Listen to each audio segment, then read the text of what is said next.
Muy bien, jóvenes, vamos a iniciar con esta semana. Bueno, antes de empezar con los ejercicios, quiero darles un poco de teoría en cuestión de qué fórmulas vamos a usar.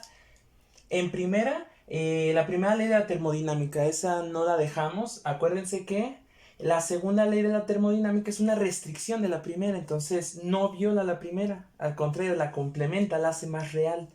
Entonces, ya saben, intercambio de calor, bueno, el calor es igual a la suma de la energía interna más el trabajo. Perfecto, ahora, ¿cuál va a ser la diferencia? De hecho, ahorita, si ustedes pueden ver, aquí está el significado de cada una de las letras para que no nos vayamos a tener problemas. Entonces me voy a quitar poquito y lo voy a explicar. El trabajo, en estos problemas que vamos a tener sobre la segunda ley de la termodinámica, va a ser el calor de entrada menos el calor de salida. Ahora, ¿por qué? Resulta ser que al ser una máquina termodinámica, bueno, un motor, cualquier mecanismo que funciona, imaginemos esto, es muy padre visualizarlo porque así entendemos la segunda ley mejor. Si viene un calor de entrada, la primera ley nos diría que, dependiendo obviamente del proceso, pero lo ideal sería que toda la energía que llega al sistema en forma de calor se aproveche en trabajo útil. Pero la segunda ley nos indica que eso no es cierto. Entonces, ¿qué pasa? Cuando entra el proceso, claro que te va a dar un trabajo de lujo, pero va a perder cierto calor. Cierto calor se va a perder. No va a transformarse todo calor en trabajo. Entonces, ahí es lo que sabemos que pasa en la vida real, las fricciones, el movimiento de las piezas móviles. Entonces, realmente el calor no lo podemos aprovechar todo para hacer trabajo. Ahora, viene una medida que se llama eficiencia. ¿Qué es eficiencia? Bueno, es la manera en que el proceso aprovecha el calor de entrada para realizar un trabajo.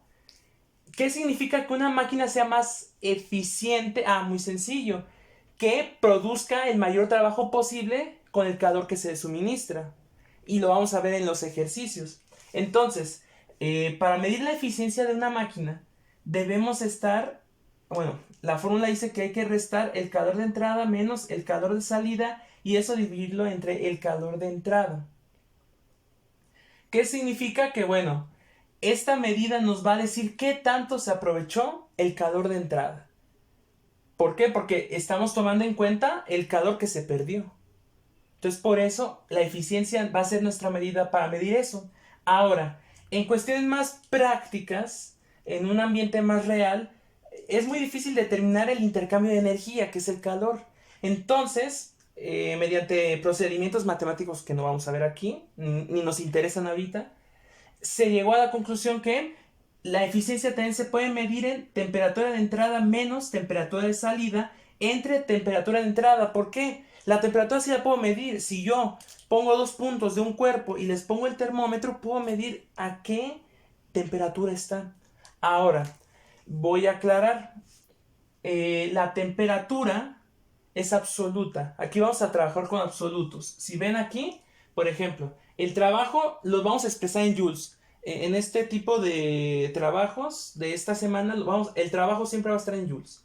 Ahora, el calor, yo se los puedo dar en calorías o en joules. Entonces, ahí no va a haber problema para representar el calor. La eficiencia va a ser un porcentaje.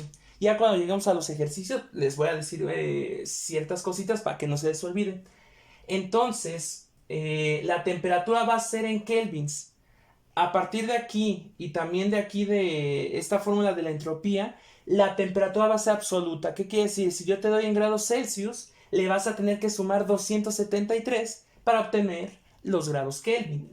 Ahora, una vez viendo la eficiencia, vamos a pasar a la entropía. Acuérdense, la entropía es en la medida en que un sistema se va desordenando,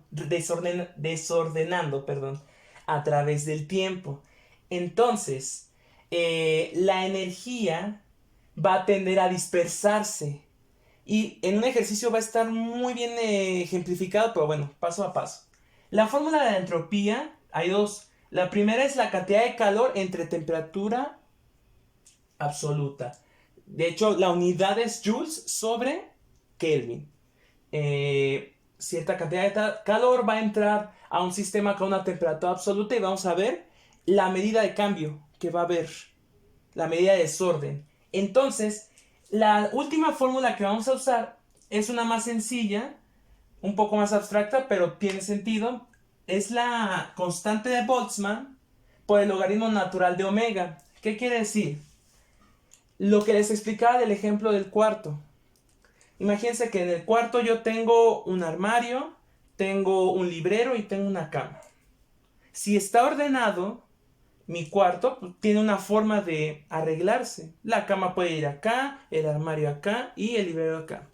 Pero ¿qué pasa? Si a lo largo del tiempo voy cambiando, entonces mi cuarto podría tener muchas combinaciones de dónde puedo poner a lo mejor el armario ahora aquí, o a lo mejor la cama acá y el librero allá, o al revés. Entonces, esas maneras, ese número de maneras en que se puede conformar el sistema es omega. Esta letra griega que a veces no me sale, pero ahí está. Siempre va a ser esas maneras en las que puede conformarse el sistema. Y la constante de Boltzmann ya nos la da, es 1.38 por 10 a la menos 23 joules sobre Kelvin. ¿Qué quiere decir? Joules sobre Kelvin es una unidad de entropía. Entonces, ahora con los ejercicios vamos a poder ver ciertas cosas muy interesantes y bueno, seguimos, jóvenes.